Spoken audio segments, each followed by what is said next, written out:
Diagramas de fase. El equilibrio entre un líquido y su respectivo vapor o gas no es el único equilibrio dinámico que puede existir entre los tres estados de la materia clásicos. En realidad existen otros dos equilibrios entre las diferentes fases, los cuales normalmente asociamos a cambios de temperatura, pero desgraciadamente la cosa no es tan sencilla. En realidad hay más variables que dominan los cambios entre las diferentes fases o estados de la materia clásicos, siendo estos principalmente presión y temperatura, pero también están el calor y el tiempo. El calor está asociado principalmente a la temperatura y aunque ambos van de la mano, no son exactamente el mismo concepto.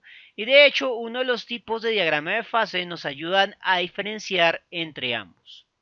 Y hay que anotar que ninguno de los diagramas de fase nos permiten modelar estas variables al mismo tiempo. Pero primero, ¿qué es un diagrama de cambio de fase? Podemos tener diagramas de cambio de fase de tipo de figura y de tipo gráfica. La figura o modelo, como lo tenemos, es el modo en que introducimos el concepto de manera muy liviana porque no tiene aspectos matemáticos. Simplemente se le da el nombre a los procesos en los cuales se da un cambio desde una fase a otra. Sin embargo, cuando ya hablamos de las gráficas, nos vamos ya a la parte matemática. En ese orden de ideas vamos a tener dos tipos de diagramas de cambio de fase. Los más complejos a simple vista son los diagramas de presión versus temperatura. Estos se caracterizan por ignorar al tiempo y al calor requerido para el cambio de fase. A estos los llamaremos diagramas del punto triple porque existe un punto en el que converge un equilibrio dinámico entre las tres fases de la materia. Básicamente es un punto muy especial de presión y temperatura en el cual la sustancia se divide en sus tres estados y conviven simultáneamente. El segundo tipo de diagrama de cambio de fase mantiene la presión constante y modela el cambio de temperatura ya sea contra el tiempo o contra el calor. Cuando se modela contra el tiempo, se puede ver que existe un momento en el cual la temperatura no cambia. Y cuando se modela contra el calor, pues también se ve que la temperatura no cambia, así se le esté agregando calor al sistema. Y este diagrama es el que nos permite diferenciar temperatura de calor. El calor es la energía que se agrega al sistema y la temperatura es una manifestación de ese calor de otras a nivel microscópico. Entonces vamos a comenzar hablando de los diagramas del punto triple. La función básica de un diagrama de punto triple es la de ayudarnos a inferir el estado de la materia de la sustancia bajo una combinación de dos variables, presión y temperatura. En el eje Y tenemos normalmente la presión parcial de la sustancia, es decir, aquella que se opone a la vaporización y por ende, a mayor presión, más se favorecerán los estados líquido y sólido. Sin embargo, la presión parcial es directamente proporcional a la presión total de la atmósfera que lo contiene. Y adicionalmente, cuando el sistema alcanza el equilibrio, la presión parcial va a ser igual a la presión de vapor. Por lo tanto, el eje de la presión puede simbolizar cualquiera de estas tres presiones. En el eje X tenemos la temperatura. Si esta está en kelvins, entonces el origen de la gráfica va a estar en ceros. Si la temperatura está en Celsius, entonces el origen de la gráfica estará en menos 273,15. La temperatura aumenta cartesianamente a medida que nos alejamos del origen, y este aumento favorece al estado gaseoso principalmente.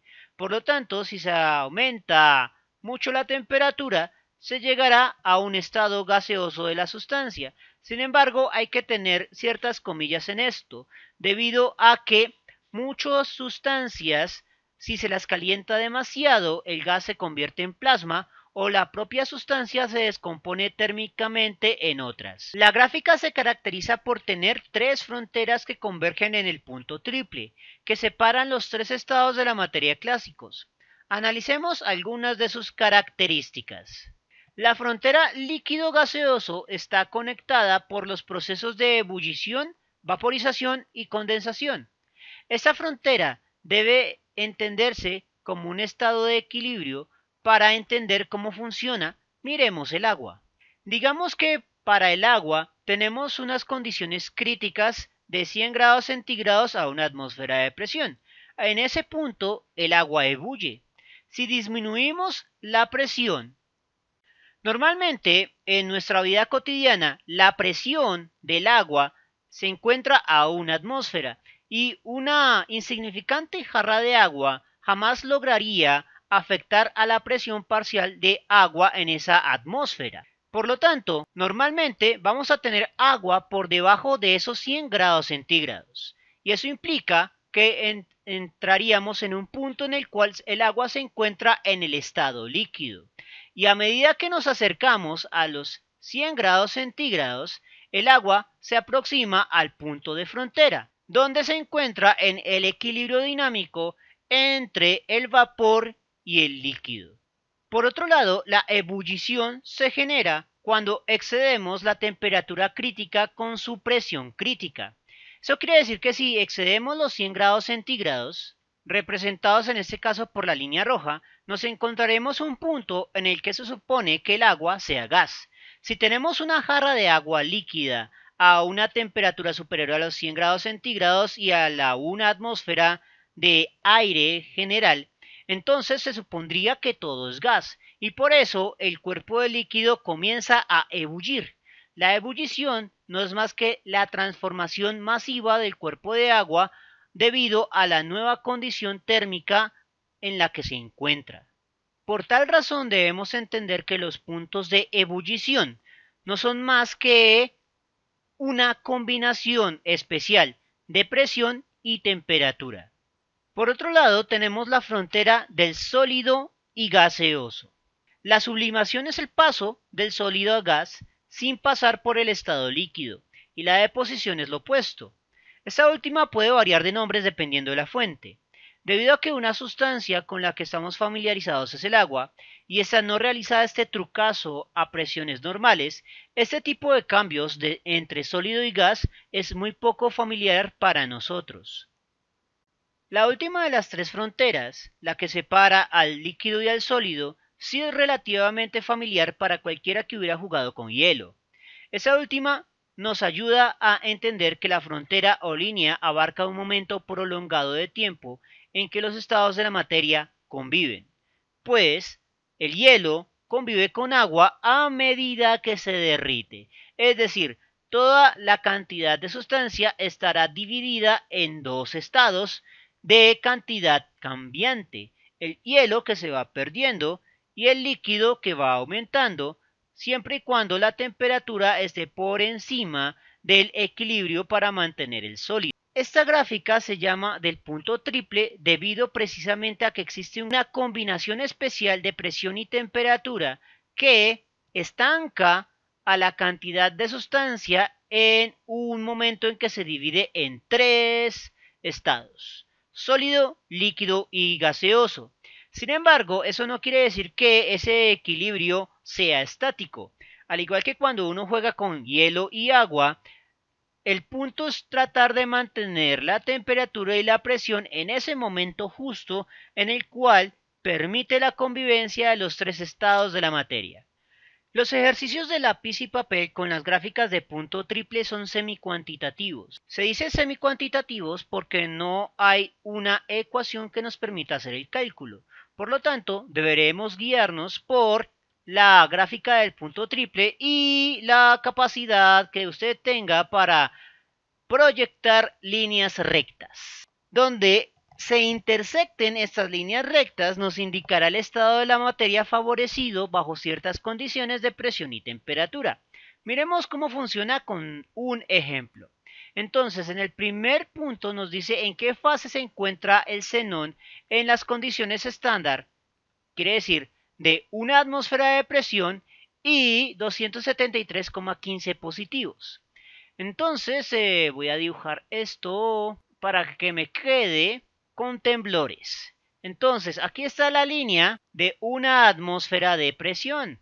Sin embargo, esta gráfica solo llega hasta -105. y deberemos llegar a 0 grados centígrados, ya que esta tabla se encuentra en grados centígrados. Mientras más avancemos hacia la derecha para lograr el 0 grados centígrados, que es la condición estándar de temperatura, eso quiere decir que nos encontraremos en una región favorecida para el estado gaseoso en el caso del xenón.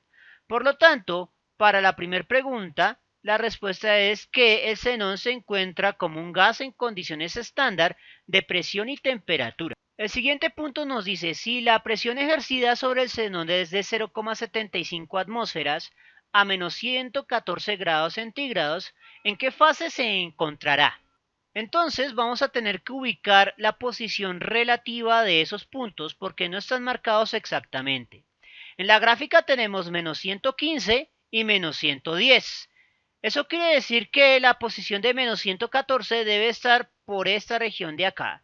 Así que desde aquí voy a proyectar una línea recta lo más posible ascendente. Y hay que ubicar el 0,75. Me dan 0,5 y 1. El 0,75 va a estar en la posición intermedia entre 0,5 y 1. Más o menos por esta región de acá. Recuerde que por eso es semicuantitativo, porque hay cosas que hay que mirar al ojímetro. Proyectamos la línea recta a partir de esa posición y nos encontramos en un punto en el cual se nos dice que el xenón se encuentra en estado líquido. Por lo tanto, la fase en el segundo punto para el xenón es líquido. Finalmente, nos preguntan cuál será la presión de vapor a menos 120 grados centígrados. La presión de vapor generalmente se iguala a la presión de la atmósfera cuando se logra el equilibrio de fases. Así que vamos a asumir un equilibrio de fases y buscar el punto de menos 120 grados centígrados. Menos 120 grados centígrados sí está resaltado y entonces proyectamos. No quedó muy recto que digamos, pero bueno, ahí está la idea, ahí está la idea. Entonces, nos preguntan que cuál es la presión de vapor, es decir, el punto de equilibrio de fase entre el líquido y el gas. Es como lo más cercano a la idea de la presión de vapor y por lo tanto hay que proyectar el punto en que se conecta con la curva entre gas y líquido para ubicar la presión, que será un poco más de 0,37 atmósferas. Finalmente, pues vamos a discutir ya unos pequeños detalles del diagrama de presión constante. El diagrama de cambio de fase contra calor o contra tiempo a presión constante nos permite ver que la fase se demora para cambiar de un punto a otro y ese tiempo en que se demora para cambiar genera una convivencia entre los dos o los tres estados de la materia. Depende de si la presión se encuentra para una frontera entre dos estados o si es la presión para el punto triple. Ahora, eso con respecto al tiempo, pero si es una gráfica con respecto al calor, permite diferenciar los conceptos de temperatura y calor. En el cambio de fase, lo que sucede es que el calor ya no puede incrementar la temperatura, porque la energía, que es un sinónimo de calor en este sistema, lo que hace es romper los enlaces o interacciones entre el líquido para convertir en vapor. Como esa energía está siendo sacrificada en el rompimiento de enlaces, no se puede emplear para incrementar la vibración molecular. Por eso, durante el cambio de fase, las moléculas quedan vibrando a la temperatura dada, pero el calor se emplea para separar los enlaces. Una vez que todos los enlaces o interacciones moleculares se han roto, la energía puede volverse a emplear para incrementar la vibración molecular y por ende, solo hasta que la fase ha cambiado completamente, la temperatura volverá a cambiar. Bien, eso es todo por el momento para las gráficas de cambio de fase. Si les gustó el video, no olviden suscribirse, darle like y especialmente compartirlo. Eso mantiene vivo a este canal y nos vemos en una próxima oportunidad.